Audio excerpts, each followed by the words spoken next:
Bonjour, on va continuer maintenant avec la région glutéale. Donc, la région glutéale est postérolatérale par rapport à l'os coxal et à l'extrémité proximale du fémur.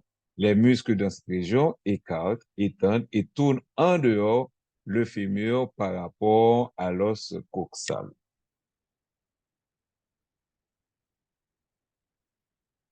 Donc, on va commencer avec les muscles. Les muscles de la région glutéale sont divisés en deux groupes. Un groupe profond de petits muscles qui sont des rotateurs externes du fémur. Ils comprennent donc le piriforme, l'obturateur interne, le jumeau supérieur et le jumeau inférieur et le carré fémoral. Tandis que le groupe superficiel, OK, un groupe superficiel de muscles plus important qui en majorité, eux, vont écarter et étendre le fémur et qui comprend le petit glutéal, le moyen glutéal, le grand glutéal et le tenseur du fascia lata. Ces deux derniers muscles stabilisent le genou, comme on avait vu le fascia lata. Donc, ces deux muscles stabilisent le genou en extension, en agissant sur une bonnette longitudinale du fascia lata appelé le tractus iliotibial. Ce tractus passe à la face latérale de la cuisse pour s'attacher à la partie proximale du tibia au niveau de la jambe. La plupart des nerfs importants de la région glutéale sont situés entre les deux plans musculaires superficiels et profonds. Donc, on va commencer maintenant avec le groupe profond. Le groupe profond, nous avons le piriforme. Le piriforme, c'est très important. Il est le plus supérieur des muscles du groupe profond. C'est un muscle de la paroi pelvienne. Bon, c'est un après pelvis après ça. Et de la région glutéale des acronos. OK? Il prend naissance entre les foramen sacro-antérieurs de la face antérolatérale du sacrum et se dirige latéralement et en bas pour traverser la grande incisure ischiatique. Dans la région glutéale, le piriforme passe en arrière de la hanche et s'insère sur une facette sur le bord supérieur du grand trochanter. Donc, un tableau ça qui nous permet de résumer tout. OK? L'enfinwell. Donc, si nous besoin qu'un bagarre là, fon li et tu l'as que vous mettez pour lui, et puis ça, les banaux résumés. Donc, le piriforme est un rotateur externe de la hanche et un abducteur de la hanche. Il est innervé dans la cavité pelvienne par le nerf piriforme qui provient des nerfs spinaux L5, S1, S2 et du plexus sacral. En plus de son action sur la hanche, le muscle piriforme est un important repère car il divise la grande incision ischiatique en deux régions distinctes, une située au-dessus, l'autre en dessous du muscle piriforme. Les vaisseaux et les nerfs venus du pelvis pour rejoindre la région glutéale vont nous traverser la grande incision ischiatique, soit au-dessus, soit au-dessous du muscle piriforme. Est-ce que nous, voilà. Nous avons le fameux muscle piriforme qui va traverser la grande incision ischiatique et donner un orifice au-dessus et un orifice en dessous. OK? Et en même temps, il fait partie de la paroi du pelvis. Deuxième muscle, le muscle obturateur interne. On le voit ça à la figure 6,44. Voilà. Où on va retrouver, donc, ça, ce sont les muscles du plan profond. OK? Le petit glutéal ne fait pas partie du plan profond, comme on l'avait vu. OK? Donc, vous avez le muscle piriforme. Vous avez trois muscles qu'on savait appeler avant le triceps de la hanche. OK, c'est le jumeau supérieur, l'obturateur interne et le jumeau inférieur. Les trois font la même action. Et puis le carré fémoral. Donc, l'obturateur interne, c'est ça, ici. Donc, il va participer encore. Là, on est à l'intérieur du pelvis. Donc là, il va participer à la paroi du pelvis. Il va contourner la petite échancre sciatique et venir s'insérer au niveau du grand trochanter. Donc, on va voir ça en détail. L'obturateur interne, comme le piriforme, il est un muscle à paroi pelvienne, destiné à la région glutéale. Il est en forme d'éventail et ce muscle s'insère sur la face médiale de la membrane obturatrice et sur l'os avoisinant du foramen obturé. Le plancher pelvien est amarré à une bonne fibreuse qui croise la face médiale de ce muscle. Okay? Le muscle obturateur interne forme la paroi antérolatérale de la cavité pelvienne qu'on verra lorsqu'on verra le pelvis au-dessus du plancher pelvien et la paroi latérale de la fosse ischio-anale du périnée au-dessous du plancher pelvien. Bon, bah, ça n'a pas dit rien, c'est dans la pelvis que nous comprenons. Les fibres du muscle obturateur interne convergent latéralement pour former un tendon qui fait un angle de 90 degrés autour de l'ischio. Okay? L'angle de 90 degrés autour de l'ischio entre l'épine ischiatique et la tubérosité ischiatique. Il passe à travers la petite incision ischiatique pour pénétrer dans la région glutéale. Le tendon se porte en arrière vers l'articulation de la hanche et s'attache sur la face médiale du bord supérieur du grand trochanter juste au-dessous de l'insertion du muscle piriforme. L'obturateur est un rotateur externe de la hanche et un adducteur du fémur. Il est innervé par le nerf de l'obturateur interne. Et je tiens à préciser que toute muscle nous besoin qui agit, OK, faut regarder dans anatomie 3D. Donc, l'obturateur est un rotateur externe de la hanche et un adducteur du fémur. Il est innervé par le nerf de l'obturateur interne. Jumeaux supérieurs et inférieurs. Les muscles jumeaux supérieurs et inférieurs sont une paire de muscles triangulaires en rapport avec les bords supérieurs et inférieurs de l'obturateur interne. C'est pour ça que c'est de qui que trois muscles forment le triceps de la hanche. OK, donc il y en a au-dessus, l'autre en dessous. OK? La base du jumeau supérieur naît de la face externe de l'épine ischiatique, ici. Tandis que la base du jumeau inférieur naît de la partie supérieure de la tubérosité ischiatique. Donc, on a tubérosité ischiatique là, et voilà où est-ce qu'il est. Les fibres des muscles jumeaux s'attachent le long du tendon de l'obturateur interne et les extrémités de ces deux muscles s'insèrent avec le tendon de l'obturateur interne sur le grand trochanter. C'est pour ça qu'il y a une même action. Le jumeau supérieur est innervé mais par contre, pas même innervation. Le jumeau supérieur est innervé par le nerf de l'obturateur interne, le jumeau inférieur par le nerf du carré fémoral. Les muscles jumeaux agissent comme le muscle obturateur interne et tournent le fémur latéralement et l'écartent au niveau de la hanche. Dernier muscle, le carré fémoral. Le carré fémoral est le plus inférieur des muscles du groupe profond de la région glutéale.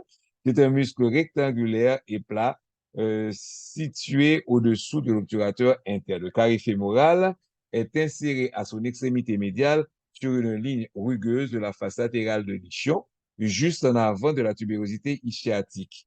Et à l'autre extrémité, OK, se fixe au tubercule quadrate, OK, comme c'est carré fémoral, le quadrate, de la crête intertrochantérique du fémur proximal. Le carré fémoral tourne en dehors le fémur à la hanche et est innervé par le nerf du carré fémoral. Donc, on a le carré fémoral, le schéma ici, et on le voit bien, sur où est-ce qu'il arrive et où est-ce qu'il part.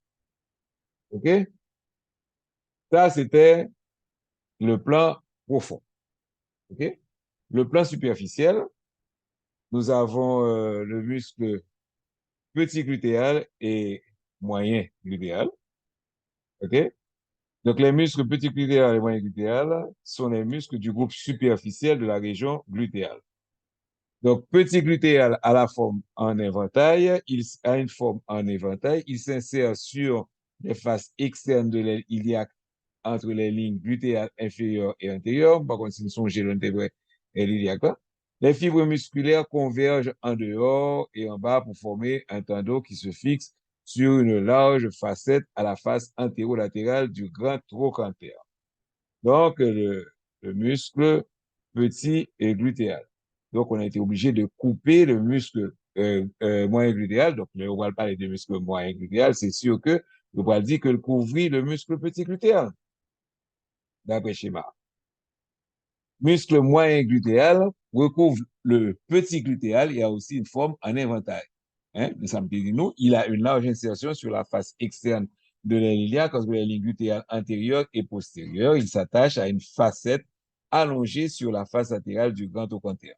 Les muscles petits et moyens glutéaux sont adducteurs de la hanche, écartent le fémur au niveau de la hanche et empêchent ou réduisent la chute du bassin du côté opposé lors de l'appui monopodal. C'est ce qu'on appelle le signe de Trendelenburg. Les deux muscles sont innervés par le nerf glutéal supérieur qui peut être piqué lorsque, justement, on m'a piqué dans dehors, il a piqué dans ça et donné le signe de Trendelenburg entre autres. OK? Donc, c'est ça, vous montre ici.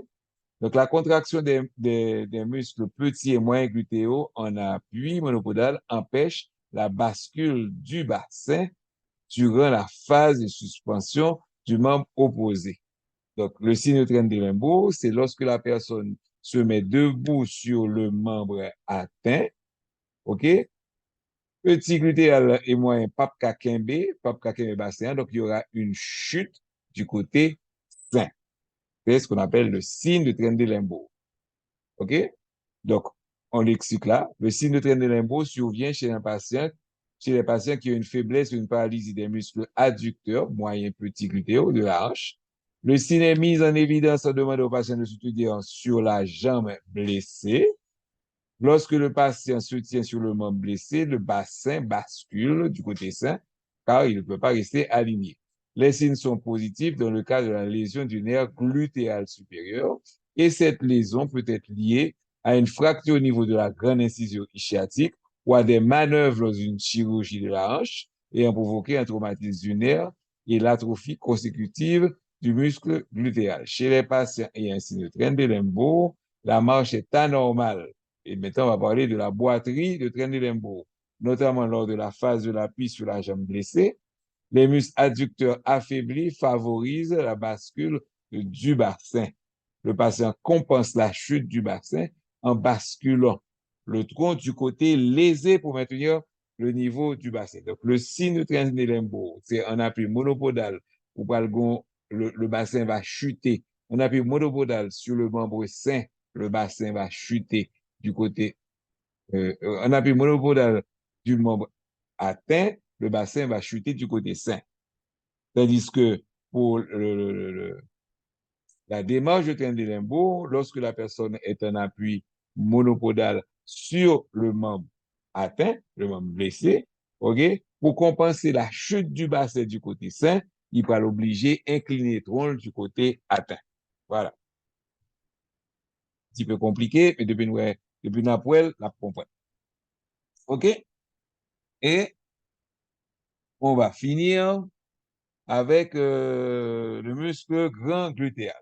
Le muscle grand glutéal est le plus gros muscle de la région glutéale et recouvre la plupart des autres muscles glutéaux. OK? Et c'est muscle ça que mesdames aimeraient développer pour un gros dada. Alors que meilleure façon pour un gros dada, c'est simplement ou manger trop pour prendre une graisse sans sucre. Le muscle de forme quadrangulaire a de nombreuses insertions. À la surface rugueuse de l'aile iliaque, derrière la ligne glutéale postérieure, bien que c'est le plus gros muscle, mais c'est lui-même qui va avoir plus petite insertion au niveau de l'aile iliaque. Il va s'insérer aussi le long de la face dorsale, de la partie basse du sacrum et de la face latérale du coccyx, à la surface externe du ligament sacro-tubéral, au fascia recouvrant le muscle glutéal et au fascia recouvrant le muscle érecteur du rachis. Il est souvent décrit comme étant inclus entre les deux couches du fascia lata qui recouvrent la cuisse et la région glutéale. Latéralement, la partie haute et les parties superficielles les plus basses du grand glutéal s'insèrent à la partie postérieure d'un épaississement du fascia lata formant le tractus iliotibial qu'on avait vu dernièrement. OK? Ce tractus iliotibial qui passe sur la face latérale du grand trochanter et descend à la cuisse jusqu'à la partie haute de la jambe. Les fibres profondes distales s'insèrent sur la tubérosité glutéale du fémur. Le grand glutéal est surtout un extenseur de la cuisse au niveau de la hanche. Par son insertion sur le tractus iliotibial, il stabilise aussi le genou et la hanche. Il est innervé par le nerf glutéal inférieur. Ensuite, nous avons le tenseur du fascia lata, c'est le petit muscle qu'on retrouve en avant là. OK, tenseur du fascia lata et le glutéal. Vous avez la bandelette. qui va envelopper une partie du tenseur du fascia lata et le muscle glutéal majeur, grand glutéal. Donc, le tenseur du fascia lata est le plus antérieur des muscles du groupe superficiel des muscles de la région glutéale. Il recouvre le petit glutéal et la partie antérieure du moyen glutéal. Le tenseur du fascia lata naît au bord externe de la crête iliaque entre l'épine iliaque antéro-supérieure et le tubercule de la crête. Les fibres musculaires descendent se fixer au bord antérieur du tractus iliotibial, du fascia profond, qui s'étend sur la face latérale de la cuisse et va se fixer à l'extrémité supérieure du tibia. Comme le grand glutéal, le muscle tenseur du fascia lata est inclus dans un dédoublement du fascia lata. Le muscle tenseur du fascia lata stabilise le genou en extension par son action sur le tractus iliotibial. OK? Par sa situation à la face latérale du grand trochanter, il stabilise la hanche en maintenant la tête fémorale dans l'acétabulum. Il est innervé par le nerf glutéal supérieur. Et du moment qu'on voit cette région, ou pas qu'à la région ça, sans que on appelle après les nerfs. Bon, maintenant, et là, nous voyons tout ça, il y a il y a un site qu'on appelle Anatomie 3D, côté Wabjen, qui genre que Musao fonctionne. Bon, on continue avec les nerfs. Il y a 7 nerfs venant du pelvis qui pénètrent dans la région glutéale à travers la grande incision ischiatique. Le nerf glutéal supérieur, le nerf sciatique, le nerf du carré fémoral, le nerf de l'obturateur interne, le nerf carré postérieur de la cuisse, le nerf pudendal et le nerf glutéal inférieur. Un nerf supplémentaire, le nerf perforant cutané, entre directement dans la région glutéale en passant à travers le ligament sacro-tubéral. Quelques-uns de ces nerfs, tels que le nerf sciatique et le nerf pudental, ne font que traverser la région glutéale en route pour une autre région. D'autres nerfs, tels que le nerf glutéo-supérieur inférieur, innervent la structure de la région glutéale. Beaucoup de nerfs de la région glutéale sont dans le plan entre les deux groupes superficiels et profonds des muscles de la région notorisale notapurus. Donc, on commence avec le nerf glutéal supérieur. De tous les nerfs qui traversent la grande incision sciatique, le nerf glutéal supérieur est le seul. Ouais, monsieur, il n'est pas en affaire l'autre. Ouais. Donc, c'est le seul qui passe au-dessus du muscle piriforme. Après sa pénétration dans la région glutéale, le nerf fait un coude, donc il vire autour du bord inférieur du muscle petit glutéal et se porte en avant et latéralement dans les plans entre les muscles petit glutéal et moyen glutéal. Le nerf glutéal supérieur va innerver les deux muscles moyen et petit glutéaux et se terminer en innervant le tenseur du fascia lata. Et c'est atteinte de ça qu'à bord le signe de Trendelenburg. Donc, on voit le nerf glutéal supérieur, ou bien ouais, c'est seul nerf ça qui sortit au niveau de la grande incision sciatique dans l'orifice limite, dans l'orifice suprapiriforme, et petit coude là, ça veut dire il se coude et il va innerver, comme on le montre sur le schéma, le moyen et le petit glutéal. OK, nerf sciatique maintenant, c'est le plus gros nerf du corps. OK, le nerf sciatique, c'est pas le plus long, c'est le plus gros. Le nerf sciatique entre dans la région glutéale à travers la grande incision ischiatique en passant sous le muscle piriforme. Il descend dans le plan entre les muscles superficiels et profonds de la région glutéale, croisant la face postérieure d'abord de l'obturateur interne et des jumeaux, puis du carré fémoral. Donc, nous avons le schéma là où elle sortit et il va croiser, OK, la face interne de tous ces muscles-là, Jean-Odile. OK? Le nerf sciatique est le plus gros nerf du corps. Il innerve tous les muscles du compartiment postérieur de la cuisse qui fléchissent le genou et tout, à partir du genou, tous les muscles qui animent la cheville et le pied. Il innerve aussi une grande partie du revêtement cutané du membre inférieur. OK? Donc, le nerf sciatique, c'est face postérieure de la cuisse et à partir du genou, tous les muscles inférieurs. Maintenant, le nerf du carré fémoral entre dans la région glutéale à travers la grande incision ischiatique en passant sur le muscle piriforme et en avant du nerf sciatique. OK? Donc, on cherche le nerf carré fémoral qui passe bien en avant du nerf sciatique. Songez que son vue postérieure. À la différence des autres nerfs de la région glutéale, le nerf du carré fémoral est situé en avant du plan des muscles profonds et du nerf sciatique. Le nerf carré fémoral descend le long de l'ischio en avant du tendon du muscle obturateur interne et des muscles jumeaux et il atteint le carré fémoral qui l'innerve. Il donne un rameau aux muscles jumeaux inférieurs. Est-ce que le nerf de l'obturateur interne entre dans la région glutéale en traversant la grande incision ischiatique sous le piriforme. Il est situé entre le nerf cutané postérieur de la cuisse et le nerf pudendal.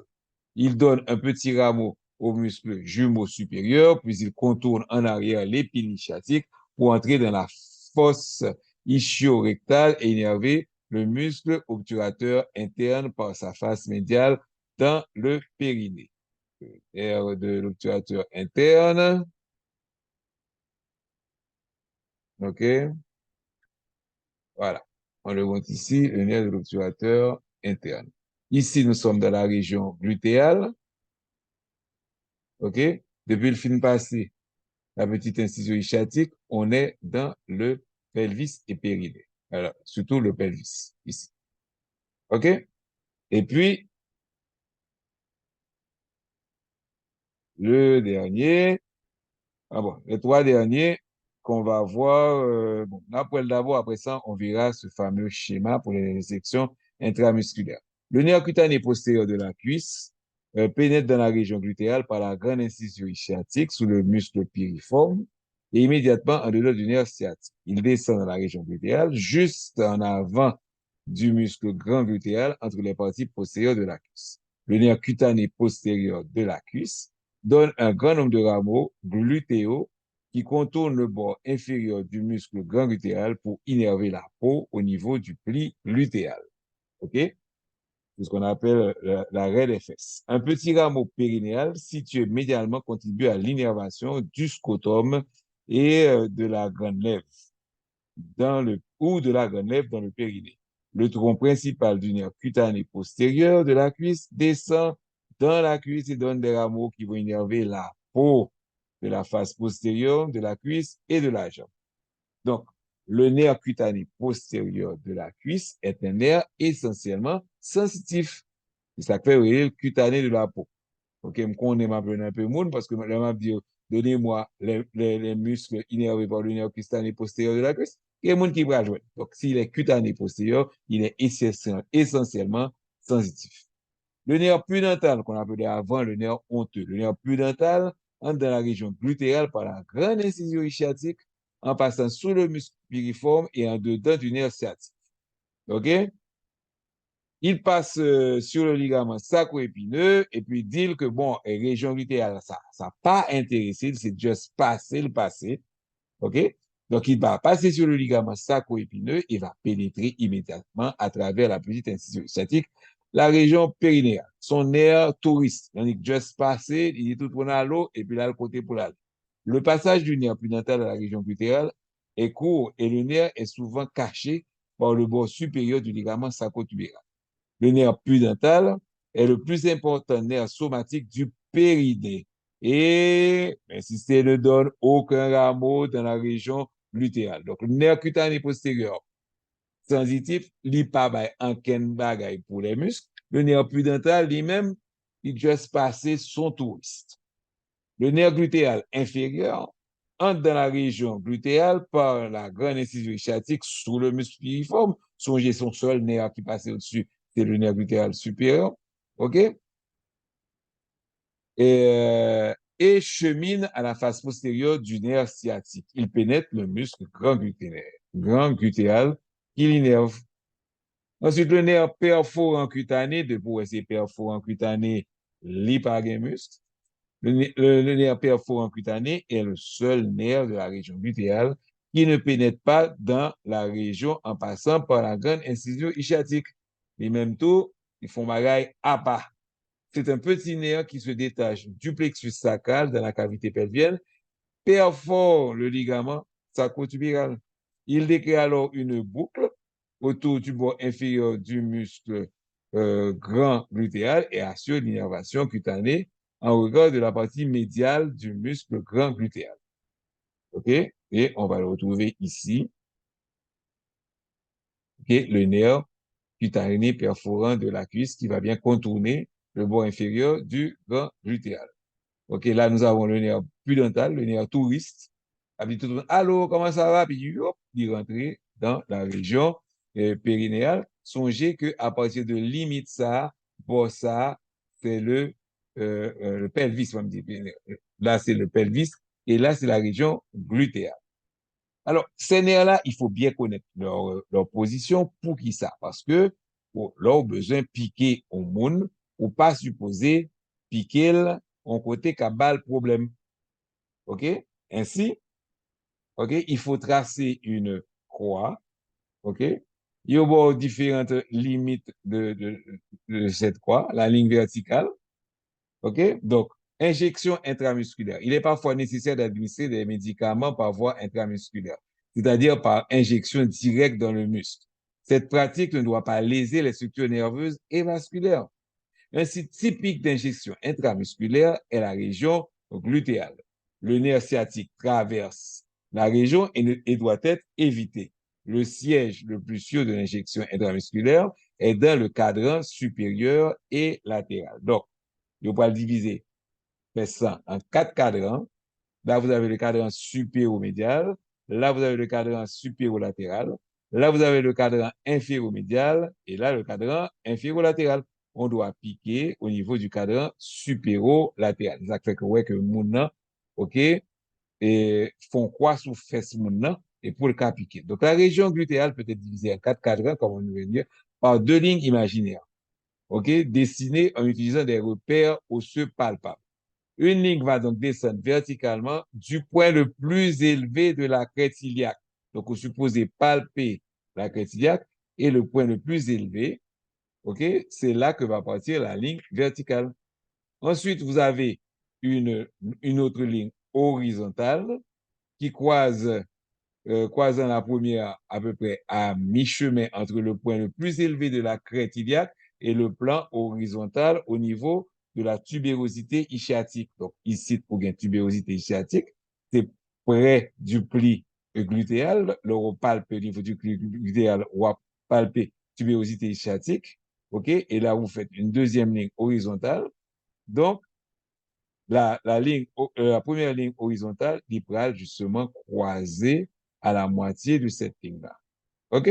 Donc, il est important de se rappeler que la région glutéale s'étend aussi en avant jusqu'à l'épine iliaque antéro-supérieur. Le nerf sciatique traverse la partie la plus élevée du cadran médial supérieur, ici que au montre, la partie la plus élevée. OK? Puis descend le long du bord médial dans le cadran latéral inférieur. OK? Donc, c'est peut-être ça, je dis que faut qu'on ait mes côtés pour piquer mon nom, pour que ou pas piquer aucun nerf. Mais toutefois, vous pouvez piquer, sur une malchance, pour qu'à piquer le nerf glutéal supérieur. OK? Donc, c'est ça, je dis. Il est important de se rappeler que la région glutéale s'étend aussi en avant jusqu'à l'épine iliaque antéro-supérieure, puisqu'on a dit que cette région-là, elle est postéro-latérale. Le nerf sciatique traverse la partie la plus élevée du cadran médial inférieur, puis descend le long du bord médial du cadran latéral inférieur. Parfois, le nerf sciatique se divise en ces deux rameaux terminaux, le nerf tibial et le nerf fibulaire. C'est ça qui fait que je dis que le nerf sciatique, je dis qu'en fait, c'est une illusion, puisque le nerf sciatique n'existe pas, c'est tout simplement le nerf tibial et fibulaire qui collent ensemble. C'est ça qui fait que là, le schéma de nerf sciatique là, il montre que les font en deux. OK? Donc, il a divisé puis haut. Le nerf tibial, le nerf tibial dans le pelvis. Dans ce cas, le nerf fibulaire commun rejoint la région glutéale à travers le muscle piriforme ou même au-dessus. Le nerf glutéal supérieur et les vaisseaux normalement entrent dans la région glutéale en passant au-dessus du muscle piriforme et se dirigent vers le haut latéralement. Le coin antérieur du cadran supéro-latéral est normalement utilisé pour les injections afin d'éviter tout traumatisme, le petit point rouge que je montre là, automatisme du nerf sciatique et des autres nerfs et vaisseaux de la région. Une aiguille placée dans cette région atteint le moyen glutéal en avant et au-dessous du bord du grand glutéal. Donc là, ça, c'est pour pas piquer nerf. OK? Donc, on a fini avec les nerfs. Maintenant, on va voir les artères. Donc, deux artères entrent dans la région glutéale venant de la cavité pelvienne en traversant la grande incisure ischiatique. C'est la mienne. L'artère glutéale inférieure et thyroïdale inférieure, c'est que fatalement, il y a une artère glutéale supérieure. Et pour ça, il faut regarder figure 649. 649, c'est bien dit. Donc, on voit bien l'artère glutéale, OK, supérieure et l'artère glutéale inférieure. Inférieure ici, OK. Maintenant, les colonnes dérivées, elles irriguent la région glutéale à la cuisse et ont d'importantes anastomoses avec les branches de l'artère fémorale.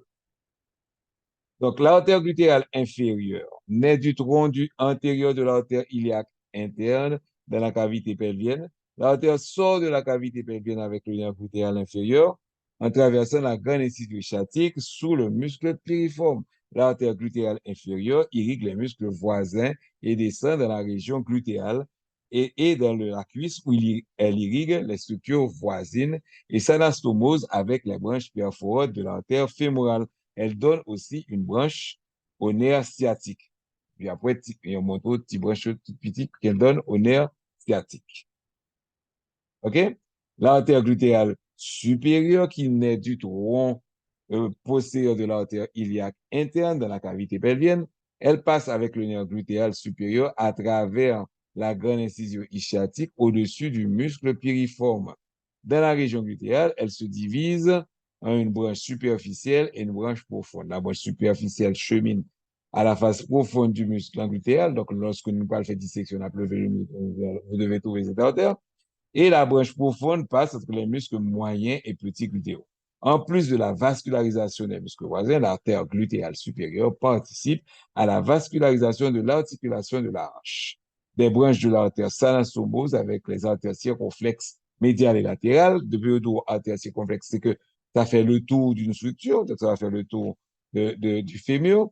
Donc, des branches de l'artère s'anastomosent avec les branches de l'artère circonflexe médiale et latérale venues de la fémorale profonde à la cuisse avec l'artère glutéale inférieure.